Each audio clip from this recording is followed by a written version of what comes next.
à tous. Donc moi, je suis Romain Cochet, CEO et cofondateur de UniqueSound.com. UniqueSound, c'est la première plateforme qui permet à tous les acheteurs professionnels de musique, que ce soit agences de pub, studios de jeux vidéo, film directors, d'accéder facilement à des compositeurs de musique curatés, de manière online évidemment, et de les trouver, de les chercher, les trouver, et leur demander de travailler sur un projet spécifique. On a commencé en septembre dernier en intégrant le camping à Paris, Numa. Ensuite, on est parti à Techstar New York, qu'on a intégré début janvier 2015.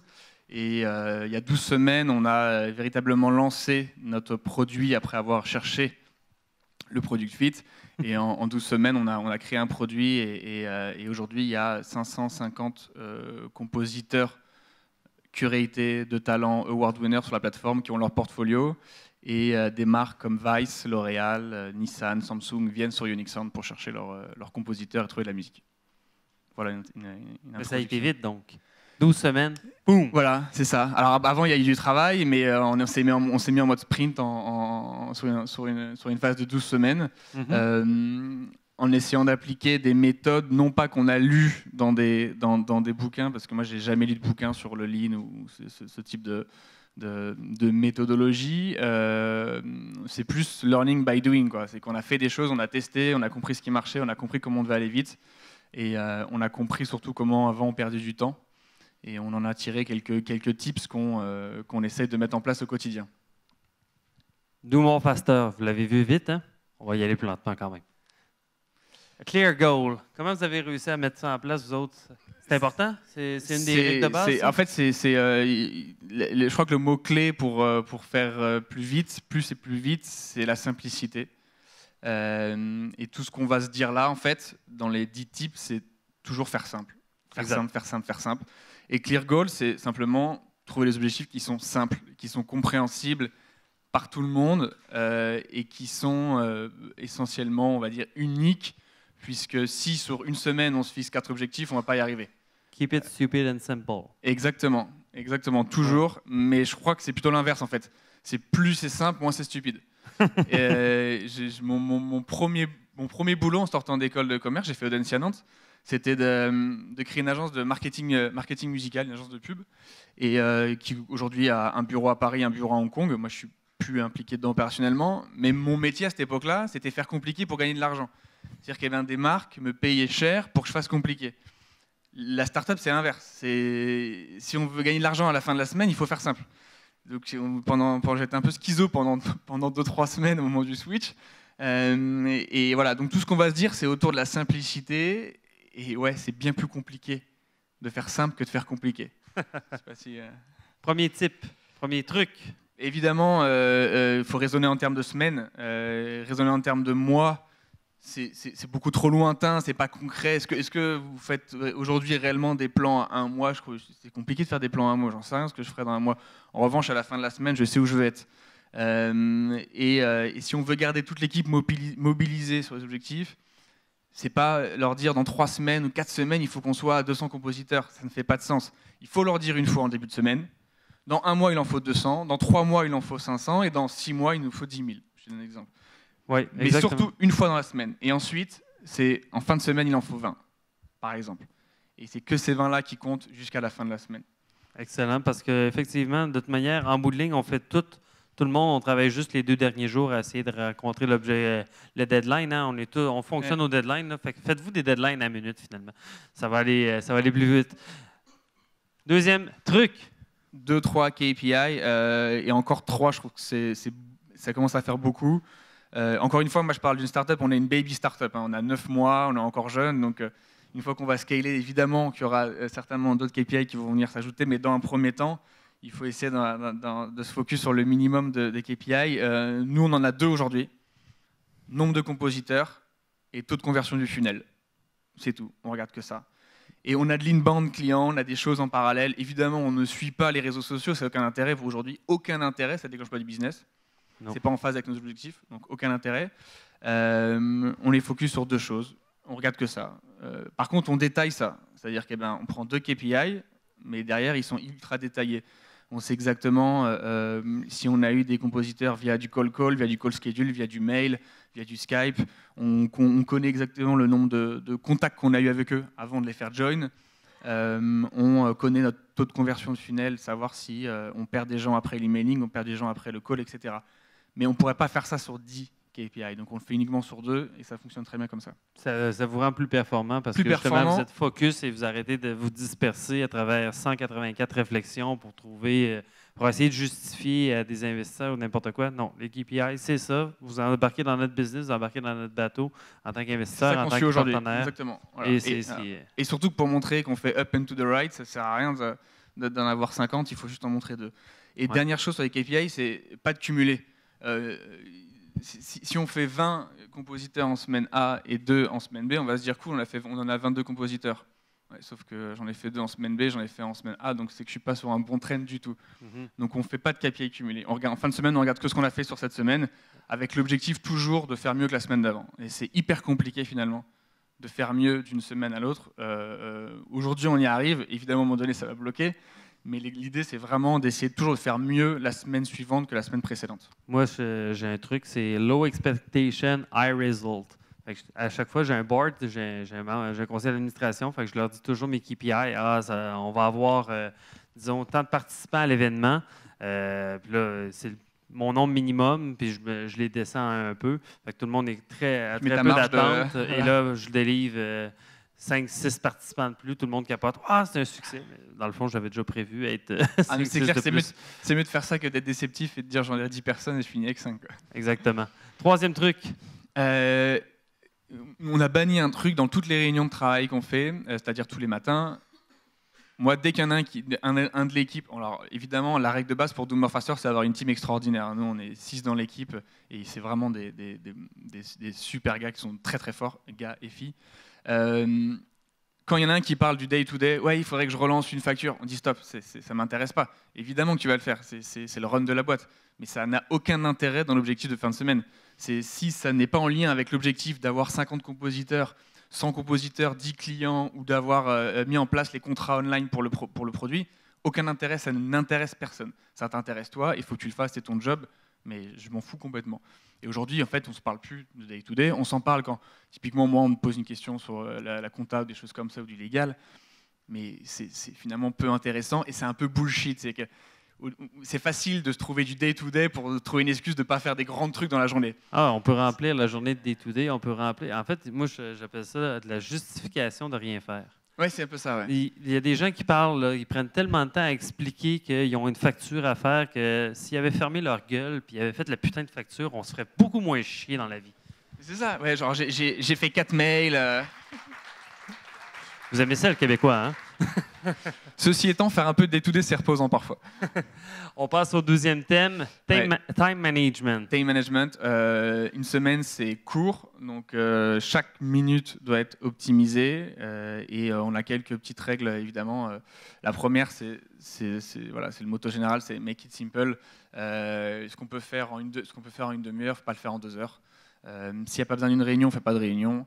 Si j'ai pas besoin d'être dans la réunion, je ne vais pas à la réunion. On a un peu un mot de code entre nous quand on est en réunion, quand on n'a rien à y faire. Le mot de code, c'est je me casse. Et ouais, je me casse parce que j'ai rien à faire sur cette réunion et personne ne le prend mal parce qu'on sait que la ressource humaine sera plus intéressante sur un autre sujet que dans une réunion qui ne sert à rien. Celle d'après, c'est get things done. Oui. Get things done. Mais juste avant, moi, on make it simple, on appelle ça un sniper à Québec. Et un business sniper, justement. Il sort des réunions, il dit « j'ai plus rien à faire, on se pousse, c'est fini. » Aucun intérêt, ça ne sert à rien. Ouais, on en a un qui est très spécialiste là-dedans, une des startups à Québec. Je pourrais vous en parler plus longuement, mais ils sont rendus ultra performants, justement, parce qu'ils ne se font pas chier. Mais get things done. Mais moi, j'ai quelque chose, j'ai un coussin. À mon bureau, j'ai un divan. J'adore travailler dans le divan. Je sais pas, je sais ça quand j'étais gosse. Mais moi, c'est get the shit done. Ouais, c'est un peu ça, ouais. C'est un peu ça. C'est la version polie. Get things done. C'est un peu ça. Avec 2 règles. Si j'ouvre un sujet, je le termine et je commence pas à ouvrir un autre onglet. Alors, Typiquement, mettre les mails en pause, parfois ça fait du bien. Il y a des petites applis pour ça. Alors, il y en a une qui m'a pourri ma boîte mail, donc il faut faire attention. Mais donc, quand on commence quelque chose, on le termine. Et essayer de se mettre des plages horaires. Moi, 2 fois par semaine, le matin, j'arrive tôt. Et pendant 1 heure, je fais un truc un peu, je fais mon madness time. Je fais tous les trucs relous, notamment du day-to-day que j'ai pas envie de faire la journée et que si je laisse traîner, ça va me prendre des heures. Ouais. Et en fait, j'en fais un jeu, quoi. C'est que la veille au soir, je me mets tous les éléments que je veux pouvoir traiter le lendemain matin en l'espace d'1 heure avant que l'équipe arrive. Et du coup, là, ça crée une certaine motivation et il y a une certaine fierté en fait de se dire, ok, à 9 h du mat, j'ai terminé tous les trucs relous que j'avais pas envie de faire, mais que j'ai traité directement en arrivant au taf. Et ça ouvre la journée, encore une fois, sur les objectifs de fin de semaine qui vont être de l'acquisition ou amélioration du taux de conversion. Mais en fait, moi, c'est drôle. Hein? À chaque fois que je barre quelque chose dans mon cahier, une tâche que je m'étais mis, parce que j'écris encore mes tâches sur un cahier, je n'ai pas encore trouvé l'application parfaite pour m'aider, c'est comme un relief. Je me sens bien. Ouais. C'est comme, mon Dieu, c'est comme si j'avais calé une bière. Tout va bien. On peut passer à autre chose. What's next? Passons à autre chose. Team communication must be processed. Idem dans cet objectif de ne pas perdre de temps. Nous, on communique avec 3 leviers. Le premier, c'est le mail. Le mail, c'est vraiment de l'information cold. Il n'y a pas d'urgence, il n'y a rien à traiter maintenant, c'est plus un sujet de fond, c'est des récaps. Des récaps de KPI, des récaps de la semaine, des sujets. Là, on travaille sur le paiement online. Voilà, on met toutes les hypothèses sur un mail, comme ça, tout le monde peut le lire. Pas d'urgence. Numéro 2, c'est Slack. Slack, on l'utilise pour les sujets qu'on doit traiter dans les 3 heures, c'est-à-dire que ce soit un circuit ouvert à toute l'équipe ou un circuit fermé en one-to-one, il y a un traitement qui est assez urgent, qui est chaud, qui est dans la journée, le matin ou l'après-midi. Et le 3e sujet, c'est les textos. Les textos, c'est genre j'ai besoin d'une info dans la demi-heure. Et ultime, c'est téléphone, mais téléphone, c'est mauvais signe. Si on a besoin de téléphone, c'est qu'il y a une urgence qui est à la minute, et donc on s'est plutôt mal organisé. Donc voilà, au début, on envoyait des mails un peu pour tout, on envoyait des Slack un peu pour tout, et un jour, on s'est dit, ok, on ne sait pas où sont rangées les choses, on ne sait pas où retrouver l'information. C'est hyper clé de retrouver l'information. Pour le coup, Slack, c'est pas toujours totalement idoine pour ça. Et donc, on s'est dit, ok, on va processer ça. Le cold, l'information cold, c'est le mail. L'information tiède, c'est Slack. Et l'information super chaude, c'est le mobile. Mobile, c'est texte ou téléphone. C'est drôle, je donnais une conférence partout au Québec dernièrement et je disais comment communiquer avec la génération numérique. Et je contais une histoire que ça ne sert à rien de me donner de toute manière un téléphone de bureau. Je ne suis jamais à mon bureau. Les compagnies dépensent de l'argent. Rejoignez-moi sur mon cellulaire, textez-moi. S'il y a une urgence. Sinon, justement, un logiciel comme Slack, nous, c'est ce qu'on appelle ce qu'on fait des communications internes.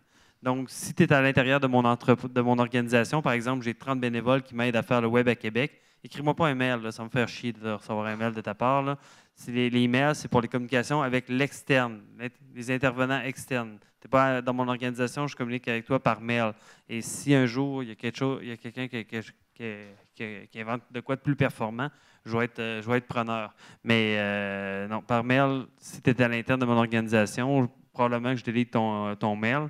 Et si tu m'appelles puis je ne réponds pas puis tu laisses un message vocal, il n'y a aucune chance que je te rappelle. Message vocal, je crois que c'est le truc qui est un peu terminé, non? Plus personne ne fait ça. Je ne sais pas, moi j'ai droit à 3 messages vocaux sur ma boîte, il est toujours plein. C'est assez boring quand même de prendre ton téléphone, composer un numéro pour ensuite écouter. Non, c'est n'importe quoi. Ça ne sert à rien. Perte de temps. La collaboration, idem. Alors, nous, on utilise Trello pour, vu qu'on a une équipe qui est à New York et une équipe qui est à Paris, on utilise Trello pour notre management visuel, donc les tâches de la semaine, pas forcément sur le produit. Je crois qu'au départ, je me trompe peut-être, mais je crois que Trello, c'était d'abord un outil pour le produit. Nous, on le fait plutôt pour l'organisation de la boîte, de la semaine, des tâches. Et ensuite, idem, entre la Dropbox et le Drive, on était perdus. C'est-à-dire qu'on ouvrait des dossiers un peu partout. Alors ça, c'est un dossier où on collabore. Ouais, mais non, ça, c'est le dossier final. À quoi on touche pas. Même chose que pour la communication. On a tout ce qui est des sujets qui, on va dire, cold, c'est Dropbox, c'est-à-dire les sujets terminés. On clôture un dossier, des contrats où il y a un owner qui prend le sujet en main. Il n'y a pas de collaboration sur Dropbox. Ça passe en Dropbox une fois que c'est terminé sur le Drive. Okay. Et en revanche, le Drive, c'est l'outil de collaboration du quotidien où, tiens, je vais mettre une notation sur un spreadsheet ou autre. Mais on distingue bien les deux sur l'information chaude et l'information cold. Et tout ce qui est Dropbox, c'est soit du terminé, soit des sujets vraiment de fond où il y a une personne qui travaille dessus. Exact. Et nous, un autre exemple qu'on peut donner, c'est la nomenclature des fichiers. Ou même des dossiers. C'est important que les gens utilisent la même nomenclature. C'est fou le temps qu'on perd à essayer de retrouver un fichier, dans quel répertoire et tout. Faites que vos entreprises, que vos organisations aient une nomenclature que tout le monde connaît. Faites-en même un jeu à la limite pour que les gens apprennent vraiment comment retrouver l'information parce qu'ils se perdent tellement de temps justement à essayer de chercher l'information parce que ça a été mal processé. Le team collaboration a été juste oublié, puis tout le monde met n'importe où, n'importe quoi, n'importe comment. Là. Non, il faut du classement et vous allez devenir beaucoup plus productif si votre classement est intégré à travers l'ensemble de votre organisation. Entièrement d'accord. Et en plus, il faut sur cette nomenclature que dans les différents topics, il y ait un responsable à chaque fois. Voilà. Qui soit responsable de nettoyer en fin de mois le Drive ou la box parce qu'il y a des sujets qui sont venus s'alimenter, qui ne vont pas être là. Et c'est important que y ait une personne qui soit responsable de chaque topic sur le box et le Drive. C'est comme le frigidaire dans l'entreprise. Hein. Si personne ne fait le ménage au bout d'un mois, ça pue, c'est la merde. C'est un bon parallèle. Moi, c'est incroyable, les images. Mindset. Mindset, évidemment, c'est la troisième énorme partie. Tu ne peux pas faire do more faster si tu n'as pas envie de faire do more faster. Donc, le préalable, c'est d'avoir une équipe qui est dans cet état d'esprit-là. Mais on part du principe qu'il y a une équipe qui est top et qui a envie d'être dans le do more faster. Ensuite, il y a quelques règles à respecter. La première, c'est de passer du temps le lundi matin à apporter de l'énergie et aux autres membres de l'équipe de se nourrir de cette énergie-là. Et moi, je suis convaincu que les résultats du vendredi soir sont intimement liés au coup de boost qui est donné le lundi matin. Oui. Notre lundi matin, typiquement, c'est un quart d'heure de révision sur la vision de la boîte. Donc, je commence à faire un rappel de vision. Ensuite, une personne de l'équipe décrit les missions et nos valeurs. Et je me rends compte, ça fait 10 fois qu'on le fait, 12 fois. Ben, en fait, c'est hyper important parce que c'est pas forcément hyper simple de l'avoir toujours en tête. Et ça rassure, en fait, sur l'objectif final de la boîte de se dire « Ah ouais, je suis là pour cette mission et on va la mettre en place ensemble ». Donc ça prend un quart d'heure, ça prend 20 minutes, mais c'est indispensable. Et ensuite, on fait récap KPI la semaine dernière. OK, la semaine dernière, on a fait un peu moins, un peu mieux. Pourquoi ? Objectif de la semaine suivante. Et ensuite, on rentre dans le détail opérationnel. Quelles sont les tâches de chacun pour la semaine ? Exact. Et qui connaît Garfield, le chat, là? Bon, c'est très américain, hein? Mais Garfield, il détestait les lundis matins. Il ne faisait rien le lundi matin. Tout allait mal toujours les lundis matins. Soyez des anti-Garfield. Fuck off, Garfield. Lundi matin, c'est important. Et c'est clairement c'est un truc qui se prépare. Moi, tous les dimanches soirs, ça me prend entre 30 et 45 minutes de pouvoir écrire le petit pitch. Mais c'est indispensable et parce que quand on vit un truc ensemble pour amener un bateau d'un point A à point B d'ici la fin de la semaine, si le CEO il n'est pas là motivé, il sent pas le truc, il dit pas les bons mots, c'est compliqué derrière d'aller chercher l'énergie. Ah, c'est ça, il faut que tu es mobilisé. Même les partenaires, c'est normal, quoi. C'est ça. Et c'est vraiment important de passer du temps là-dessus, de chercher les mots pour ensuite pouvoir mettre un coup de boost sur la semaine suivante. C'est important de mobiliser vos équipes. Ça commence le lundi matin. Si vous laissez traîner le lundi matin, la semaine va traîner, puis tout le monde va être perdu pendant une journée. Vous allez avoir perdu une journée de travail x 8 employés. Vous venez de perdre 30 000 $ de salaire juste parce que vous étiez mal focusé le lundi matin. Make it a game. Exactement. Voilà, comment on fait en sorte de s'amuser, comment on retourne la chose pour que ce ne soit pas un job, mais que ce soit un truc assez fun au quotidien. Nous, on essaye de gamifier pas mal de choses. Typiquement, quand on fait une des séances d'acquisition, on appelle ça le hackathon. C'est notre petit terme à nous. Et hackathon, c'est toute l'équipe acquisition qui, pendant 3 heures, 2 heures, 3 heures, va se mettre côte à côte et va taffer sur les mêmes sujets d'acquisition. On reporte les résultats, on voit quelle est la productivité de chacun. Et c'est un détail, mais c'est beaucoup plus efficace que de mettre 3 personnes dans des endroits différents. Il y en a un qui le fait à 17h, un à 9h. c'est pas très énergisant. Non. Alors que se dire que son pote à côté, il fait la même chose et que j'ai envie de le défoncer, Voilà. eh ben, ça permet de tirer les outils vers le haut. Ouais, on a ça dans le sang. Moi, j'ai un motto dans la vie, c'est Life is a game, play hard. Dans le fond, tout est un jeu, tout peut être fait justement le fun, mais c'est un jeu qu'il faut gagner. Et bon, je suis un compétitif depuis que je suis né, je crois. Mais vous en avez des compétitifs dans votre organisation, vous en avez aussi qui sont moins compétitifs. Quand même, essayez d'aller trouver ce qui les amuse. Trouver les drivers. Trouver les drivers de ces gens-là et trouver le moyen de les tourner aussi en amusement. Je pense que c'est quelque chose qui est énergisant parce que quand on s'amuse au travail, ben, on n'a pas l'impression de travailler et bizarrement, on est plus productif, aussi niaiseux que ça peut paraître. Le dernier truc? Exactement, donc c'est évidemment que si vous faites paraître à votre team, et même en général, d'ailleurs je pense que c'est un job, c'est pas très enthousiasmant, alors que si on est là pour une mission, et typiquement à Unique Sound on a une vraie mission, c'est que notre mission à la fin, c'est que la musique que vous allez écouter quand vous regarderez des vidéos, des films, des jeux vidéo, des apps, bah, que la musique sera bien meilleure une fois qu'Unique Sound aura scalé et qu'on aura 10 000 compositeurs qui mettront la musique sur 100 000 ou 1 million de vidéos. Et c'est réellement notre mission, c'est des gens qui sont convaincus là-dedans, c'est des gens qui ont envie de ça. Quand on regarde les vidéos faites sur Unique Sound par nos compositeurs, on en est fiers et on n'est pas là pour un job. C'est pas un job de se dire tiens on va mettre un peu de musique sur de la bonne musique sur des vidéos. Non, c'est notre mission de se dire ok les gars, on est 6 et dans 2 ans il y aura 100 000 ou 1 million ou 2 millions, j'espère 3, qui auront des musiques créées par les compositeurs Unique Sound et ce sera meilleur. C'est vraiment ça notre mission. Exact. C'est ce qui est motivant aussi. Souvent, on tombe on a parlé du day-to-day, on se justifie à ce que notre journée soit compliquée, à faire des actions comme de la facturation, des choses comme ça. Mais il faut pas le voir dans son petit créneau, il faut le voir sur l'apport qu'on amène à l'organisation. C'est encore plus difficile. Justement, moi, j'ai une organisation qui c'est des bénévoles. Hein. C'est nous, un peu Québec numérique, c'est l'Atlantique 2.0 de Québec. On organise le web à Québec. Alors, en start-up aussi, c'est souvent des bénévoles. Hein. Oui. Avant la levée de fonds, on est souvent bénévoles. Hein. Oui, non, c'est ça, exactement. Puis ce qui est drôle, c'est que quand on scale up, qu'on devient une grosse organisation, on perd souvent le sentiment d'appartenance justement à cette mission-là. Et c'est important justement à ce moment-là de travailler plus peut-être en mode projet, que chacun ait sa petite mission au sein de l'organisation. L'équipe de com travaille en mode projet vraiment puis qui se sentent un peu comme des hackers, qui viennent rechercher un peu le jeu aussi à travers ça, plutôt que j'accomplis un job, je suis directeur des communications de telle boîte ou de n'importe quoi, mais à travers ça, c'est comment on contribue à la mission et de mobiliser les gens à travers justement des petites missions qu'ils ont à accomplir pour participer à la grande mission. Et il y a un dernier sujet qui n'est pas dedans, c'est comment on s'entoure. À Techstar New York, on a eu la chance d'avoir un réseau de mentoring qui est assez important. Et si on veut aller plus vite aussi, évidemment, c'est plus simple de trouver une personne qui a peut-être 2 ans de plus d'expérience. Et la problématique qu'on a à l'instant T, elle l'a vécue aussi.